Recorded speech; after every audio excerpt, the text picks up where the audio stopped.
네, 사랑하는 성도님들 좋은 아침입니다. 오늘 우리가 함께 묵상할 말씀은 출애굽기 21장 12절로 36절까지 말씀입니다. 17절까지만 제가 봉독하도록 하겠습니다. 사람을 쳐 죽인 자는 반드시 죽일 것이나 만일 사람이 고의적으로 한 것이 아니라 나 하나님이 사람을 그의 손에 넘긴 것이면 내가 그를 위하여 한 곳을 정하리니 그 사람이 그리로 도망할 것이며 사람이 그의 이웃을 고의로 죽였으면 너는 그를 내 제단에서라도 잡아내려 죽일지니라. 자기 아버지나 어머니를 치는 자는 반드시 죽일지니라. 사람을 납치한 자가 그 사람을 팔았든지 자기 수하에 두었든지 그를 반드시 죽일지니라. 자기의 아버지나 어머니를 저주하는 자는 반드시 죽일지니라. 아멘. 네, 사랑하는 성도님들, 우리는 출애굽기 20장에서 하나님의 거룩한 백성으로 이스라엘이 지켜야 할 규범을 주시는 장면을 우리가 살펴보았습니다. 그리고 그 뼈대로 십계명을 주셨습니다. 하나님을 예배하는 순수한 마음을 지키기 위한 여러 가지 규례를 주시는 내용을 우리가 함께 살펴보았습니다. 여러분, 이것은 어찌 보면 우리가 헌법에 비유할 수 있습니다.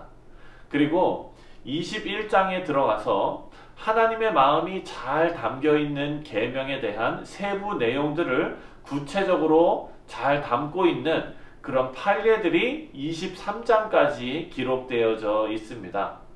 오늘은 그 내용 중에서 사형에 해당하는 죄에 대해서 말씀하시는 17절까지의 말씀을 중심으로 우리가 함께 묵상하도록 하겠습니다. 오늘 본문에서는요, 사형에 해당하는 죄를 구체적으로 나열하고 있습니다. 12절입니다. 사람을 쳐 죽인 자를 반드시 죽일 것이나, 그리고 15절에도 자기 아버지나 어머니를 치는 자는 반드시 죽일지니라. 17절에 자기의 아버지나 어머니를 저주하는 자는 반드시 죽일지니라. 그리고 16절에도 사람을 납치한 자가 그 사람을 팔았든지 자기 수하에 두었든지 그를 반드시 죽일지니라 라고 말씀하십니다. 여러분, 정리해 보면 사형에 해당하는 죄를 나열하시면서 사람을 죽인 자 또는 부모를 때리거나 저주하는 자, 그리고 사람을 유괴해서 인신매매하는 자들에 대해서는 반드시 죽이라. 하나님께서 이렇게 이스라엘 백성들에게 명령하셨습니다. 사실 이렇게 구체적으로 말씀하시는 데는 이 세 가지에 속한 범죄만 사형시키고 나머지 범죄는 괜찮다라는 의미로 주신 명령이 아닙니다. 우리가 출애굽기를 묵상하면서 계속해서 기억해야 하는 그것은 바로 하나님의 마음 알기입니다. 하나님께서 사형에 해당하는 죄에 대해 주신 구체적인 사례를 잘 들여다보면 모두 기본적인 관계를 파괴하는 그런 행위들입니다. 다시 말해서 십계명을 통해서 주신 아름다운 하나님의 메시지는 하나님을 사랑하고 경외하며 이웃을 사랑하고 아끼는 아름다운 관계를 하나님께서 우리에게 요구하셨습니다. 하지만 그 위에 언급된 그 죄목들은 하나님과의 관계와 그리고 인간과의 관계를 동시에 파괴하는 그런 행위들이고 그런 죄입니다. 여러분, 새롭게 시작하는 이스라엘 공동체에서 반드시 있어야 할 기본적인 관계는 하나님의 사랑 그리고 이웃 사랑, 이것을 하나님께서 강조하셨는데 이것을 파괴하는 죄에 대해서는 하나님께서 이스라엘 백성들을 지키시기 위해서 하나님께서 단호하게 사형에 해당하는 죄로 하나님께서 명령하셨습니다. 우리는 여기서 하나님께서 귀하게 여기시는 가치에 집중해야 합니다. 우리 사랑하는 성도님들, 사형에 해당하는 죄의 첫 번째 예로 사람을 죽인 죄를 언급하고 계십니다. 사람을 죽인 죄는 지금 우리가 살고 있는 현재에도 아주 무거운 죄입니다. 한 사람의 육체를 죽이는 일은요, 그 안에 있는 하나님의 형상을 파괴하는 죄입니다. 그래서 아주 무거운 죄일 수밖에 없습니다. 우리는 소극적으로 이 말씀을 살인하지 말아야지 하는 교훈으로 받을 것이 아닙니다. 우리는 이 말씀을 더 적극적으로 받아야 합니다. 다시 말해서 헌법의 내용보다 헌법의 정신이 더 중요한 것처럼 우리는 말씀에 담겨있는 하나님의 정신을 기억하고 지켜야 합니다. 살인하지 말라에 담긴 하나님의 정신은요, 모든 사람은 하나님의 형상으로 지어진 사실을 우리가 기억하고 또 존중하고 사랑하라라는 하나님의 마음입니다. 여러분, 이것은 살인하지 말라는 하나님의 명령을 더욱더 적극적으로 지키는 방법입니다. 예수님께서 살인하지 말라는 율법을 말씀하시면서 그것을 설명하시면서 형제를 향하여 분내는 것이 살인하는 것이다 라고 말씀하셨습니다. 여러분, 생명을 존중하는 데 끝나는 것이 아니라 그 인격 자체를 존중하고 하나님께서 만드신 하나님의 형상임을 우리가 기억하며 사는 것이 하나님을 경외하는 사람들의 기본 자세임을 말씀하고 있습니다.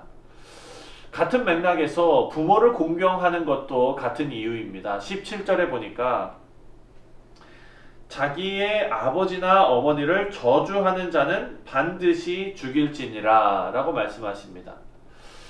여러분, 우리가 이 땅에 태어난 것은 우리의 선택이 아니었습니다. 그리고 우리의 부모도 우리가 선택할 수 없었습니다. 이것은 모두 하나님의 섭리이며 또한 하나님의 사랑입니다. 하나님도 마찬가지죠. 나를 지으신 하나님을 경외하는 일은 눈에 보이지 않는 하나님을 경외하는 일이기 때문에 쉽지가 않습니다. 하지만 여러분, 하나님과의 관계를 꼭 닮아있는 그런 관계를 우리에게 허락하셨는데 그것이 바로 눈에 보이는 부모와의 관계를 우리에게 주셨습니다. 바로 부모와의 관계입니다. 이 관계를 소중히 여기지 않는 것은 하나님과의 관계를 무시하는 일입니다. 오늘 사형에 해당하는 죄에 부모를 저주하는 자를 포함시키신 하나님의 마음을 우리가 생각해 보면 우리는 부모를 공경할 때마다 하나님과의 관계를 생각하며 하나님을 경외하는 마음을 가지면서 부모님을 경외해야 하는 것입니다. 우리 사랑하는 성도님들, 하나님께서 주시는 이 율법은요, 우리가 소극적으로 지킬 내용이 아닙니다. 예수님께서 가르치신 것처럼 율법의 정신을 이해하면서 하나님의 사랑을 더 깊이 깨닫고 적극적으로 거룩한 성도의 삶을 살아야겠습니다. 우리 성도님들, 오늘 하루도 거룩하고 아름다운 성도님들의 삶이 하나님께 영광이 되시기를 주님의 이름으로 축원합니다. 기도하겠습니다. 하나님, 우리에게 주신 이 말씀에 하나님의 마음을 헤아릴 수 있는 지혜를 허락해 주시옵소서. 아버지, 우리가 소극적으로 하나님의 말씀을 우리가 받는 것이 아니라 적극적으로 하나님의 마음을 헤아리고 또 하나님께서 원하시는 일이 무엇인지를 하나님께서 주신 지혜로 잘 판단하여 우리의 삶이 하나님을 기쁘시게 해드리는 귀한 삶이 될 수 있도록 하나님 역사하여 주시옵소서. 오늘 하루를 거룩한 예배로 하나님께 드릴 우리 사랑하는 성도들과 함께하여 주시고 그들의 모든 하는 일 가운데 하나님의 은혜로 덧입혀 주시고 건강을 허락해 주시며 물질의 복도 하나님께서 허락해 주셔서 궁핍하지 않도록 하나님 채워주시고 하는 모든 일마다 하나님의 영광이 그 가운데 나타날 수 있도록 복내려 주시옵소서. 감사드리며 예수님 이름으로 기도합니다. 아멘.